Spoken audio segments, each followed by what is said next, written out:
Hey Wizards, I'm Ryan Randazzo. And I'm Megan Doyle. And this is BGTV.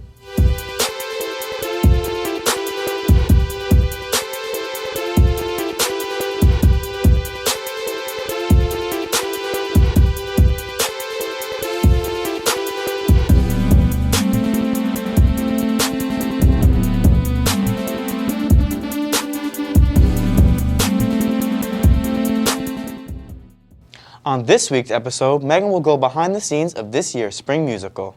Amber will recap this past week's sporting events and highlight the boys' swim meet. Next, Brooke will take us to Miss Massari's Super Forensic classes as they present their shoebox crime scene projects. Patrick will shed some light on a few hidden talents of our very own high school teachers. Finally, Stephen will take us on his school trip to see what our Wizards were up to during this weekend's snowstorm. Welcome back, Wizards. We hope you enjoyed the long weekend and took some time to reflect on the impact Dr. Martin Luther King Jr. left on our society. In his words, life's most persistent and urgent question is, what are you doing for others? Sadly, last year the Mask and Mime Society was devastated to learn that their spring musical would not in fact be going on. This year, the club was thrilled to learn that the curtain could finally open again and they would be able to perform. This week, Megan will be giving us a behind-the-scenes look at the spring musical, Little Shop of Horrors. Hey Wizards! As someone who's always loved the school play, I've always wondered how much preparation really goes into it. This week, I'm going to take you guys on a little behind the scenes of the creation of our spring play. So our spring musical this year is Little Shop of Horrors.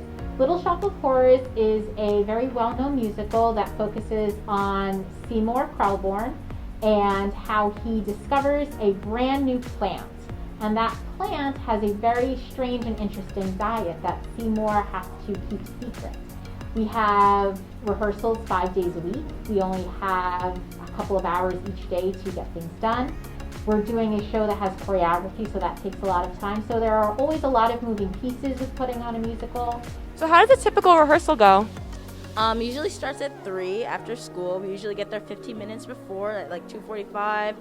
Then we do our little warm-up, like stretching, and then we get right into it. How long does it normally take you to learn choreography and lines?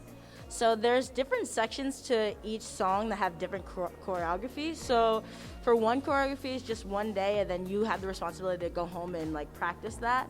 And then the next day we'll learn a totally different one, and we'll practice. We'll go through runs with the same choreography, but it's your job to perfect it. So how has choreographing for the school play been? Honestly, really fun. I'm actually a dance teacher, so taking all of that training and putting it into Mask and Mime has been super cool and super fun. I've been wanting to do Mask and Mime for so many years now. I just have never been able to fit it into my schedule. So this year when it finally worked, I was like, gotta do it. Gotta do it. And what would you say the most difficult part about constructing the set is? The most difficult parts is, sometimes being confused on what you're doing, sometimes making mistakes with measurements and stuff and having to start over from scratch. And the best part would be just getting along with everybody and, having like deep conversations while you're working and getting to know each other better. It's honestly really rewarding to build friendships when you're in crew. I never realized how much goes on behind the scenes. Make sure to go check out the play March 11th and 12th. Catch you next time, Wizards! It looks like this is going to be one of the best shows we've seen in a long time. On another note, the boys swimming and diving team entered this year's season on a high due to their success in the previous season. Yet again, this year has been a huge success for the boys. Our sportscaster Amber will take us poolside with the team and recap this past week's sporting events. Hi Wizards, I'm your sportscaster Amber Chang, and here's your weekly sports update.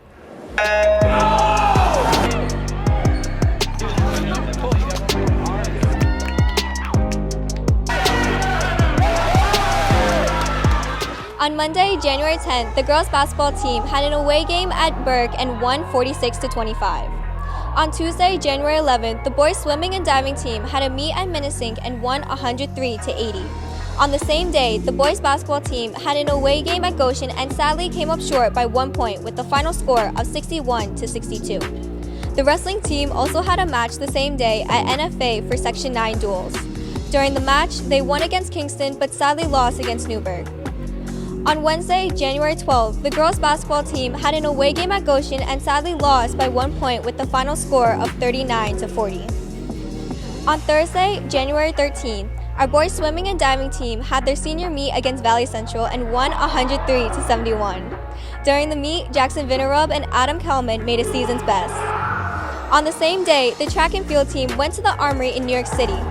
During the meet, the boys 4x400 meter relay team came first. The wrestling team also had a match against FDR at home.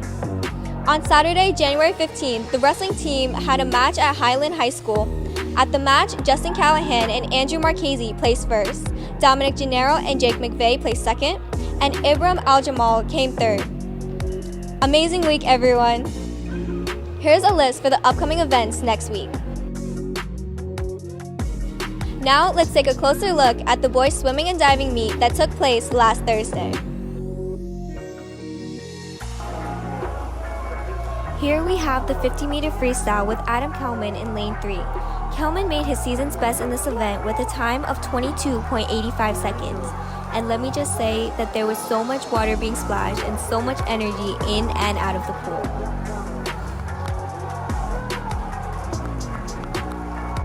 That night, Jackson Vinarub was the only diver and scored high with scores ranging from 7 to 8.5.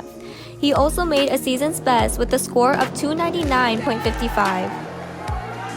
This is the 100-meter freestyle. Jack Donlin is in lane 5 and Cooper Wright is in lane 3. I really enjoyed watching this race because Donlin and Wright were neck to neck the whole entire time. Their times even showed how close they were to each other. Donlin came in at 53.13 and Wright came in at 53.33. Until next week, this has been Sports with Amber Chang. Mom, she only lives 5 minutes away. I'll be fine.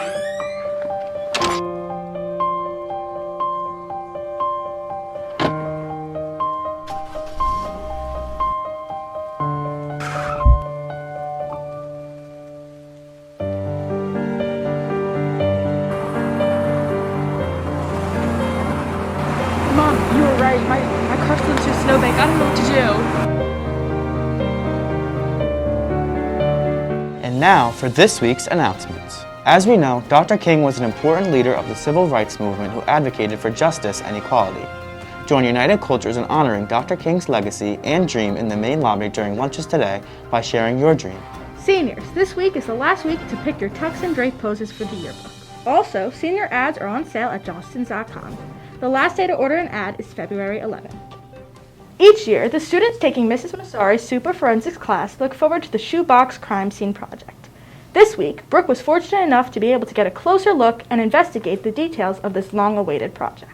What's up, Wizards? This week, I'm going to give you guys an inside look at the Forensics Shoebox Crime Scene Project. Let's investigate!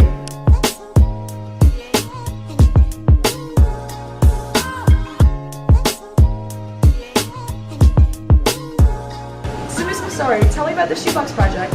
This was a wonderful opportunity for the kids to create either a real crime or a made-up one, completely fictitious. They had to use all of the different ideas of a crime scene, collect evidence. They had to come up with, miniature version of the real thing.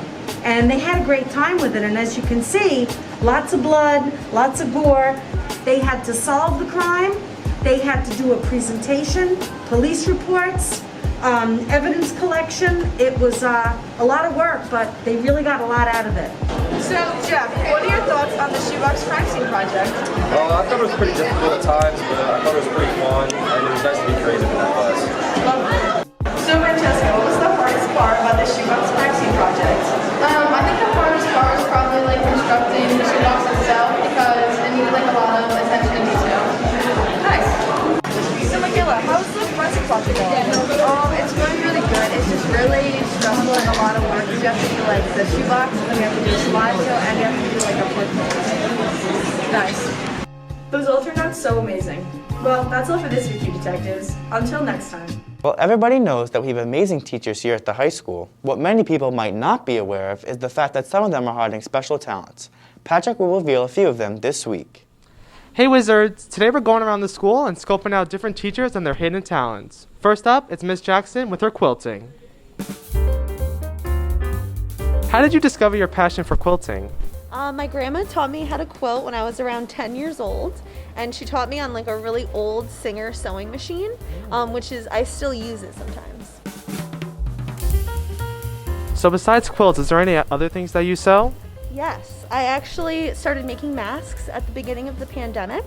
And I can make anything like that's on the relatively simple side. I can make pillows, that's really easy. And I also have made a couple baby outfits.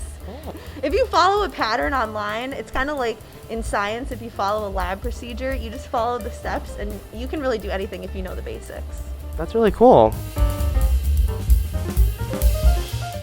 All right, so when I learned how to play, I was just playing for fun. My parents are both Irish immigrants, so a lot of the people I played with were all from Irish, families or Scottish families or whatever. But I used to compete, and I competed from my sophomore, junior year of high school, so 1991, until I graduated college in 1997. And when I was going to college, Iona College actually scholarships bagpipers, and I had full tuition scholarship to go to Iona, but I turned it down to go to Manhattan instead for a half tuition scholarship to play the bagpipes. So then how did you start getting into knitting? I got into knitting, and my first library job was at Goshen Public Library, and they had asked me to supervise a knitting club. And I didn't know how to knit, but I agreed to supervise the club. And so the first couple times I was just sitting there doing nothing while the ladies were knitting. And I thought, well, I can't just sit here, so I need to learn how to do this. So I've heard you've been making a blanket for 5 years. Can you tell me a little bit more about that? Yeah, I actually finished it this weekend. It's a knitted blanket made out of 169 squares. And it's all different patterns, and I decided to do this because I wanted to expand my knitting skills. So I went to the library, I got a book about knitting, and in there was this beautiful blue and white blanket, and the problem was it was for a twin size bed, and I have a king size bed. So I had to make copies of what I needed out of the book, and then I expanded the pattern so that it would fit my bed. I never knew there was so much talent hidden inside Washville.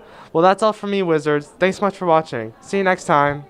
Finally, let's see what Steven Tripitianos has in store for us in his latest installment of School Trip. Hey Wizards, I hope everyone had a fun day in the snow yesterday. Let's go see what some of our Wizards did.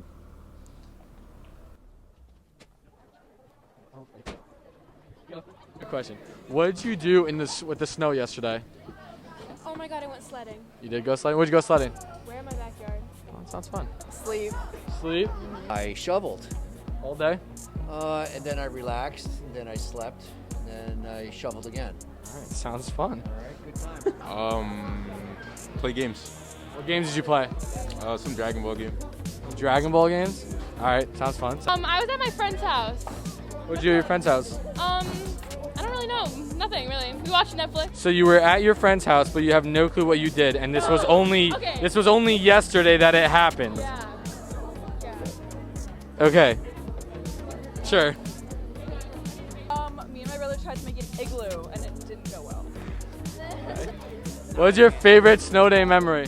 Snow day memory, you know what I'm saying? Playing Fortnite outside, not inside. Just having off of school and pretty much just hanging out at home and playing Xbox all day. Okay. Not coming here. Not coming here? All right. When I was a kid, all the snow days we would have and going outside and just sleigh riding down the back hill, man, and trying not to break a leg. Those are my favorite memories for sure. All right, thank you. Building a snowman. Okay. Entire quad, we had like the center area that would get plowed. So all of the snow from that entire dorm area got plowed, and there was like one big, it was like multi-tunnel fort. Like people were like spray painting the sides, like decorating it in the quad. It must have been, you could probably fit like 20 people in this thing when they made it. It was insane. Huge, like snow fort, tunnels, everything. And it lasted for like so long after that. It was so much fun. My favorite snow day memory is getting hot chocolate after being out all day. Okay. What is your worst snow day memory? I slipped on ice in my driveway one time and I cracked the back of my head open. Shoveling my driveway. Shoveling your driveway? James? I fell off my roof one time in my backyard. Okay. While I'm shoveling or something, I don't know. Falling while you're shoveling? No. My mom was driving in the snow with me, and we crashed on the ice. Okay. I built an igloo and it collapsed on me. All right, that's pretty unfortunate. What did you guys do with the snow yesterday? I made a snowman. Made a snowman? How about you? I ate it. He ate the snowman. Snows, are you the person that has to go outside and shovel the snow? Unfortunately, yes. Do you enjoy shoveling the snow? Maybe. Maybe. All right. I don't. I can tell you I don't. Do you know how to snowboard? No. Do you know how to ski? No. Do you know how to sled? Yes? Okay, so do you go sledding? No. Have you been sledding? Yeah. Did you enjoy it? Yeah. Okay. All right, guys, it looks like the Wizards know how to spend their snow days. I'll see you next week, the next time I go on a school trip. That wraps up our episode for this week. Be sure to check out our website for upcoming podcasts and newsletters. Also, be sure to head over to our Instagram for updates and new posts. This is Megan Doyle. And Ryan Randazzo signing off. Catch you next week, Wizards.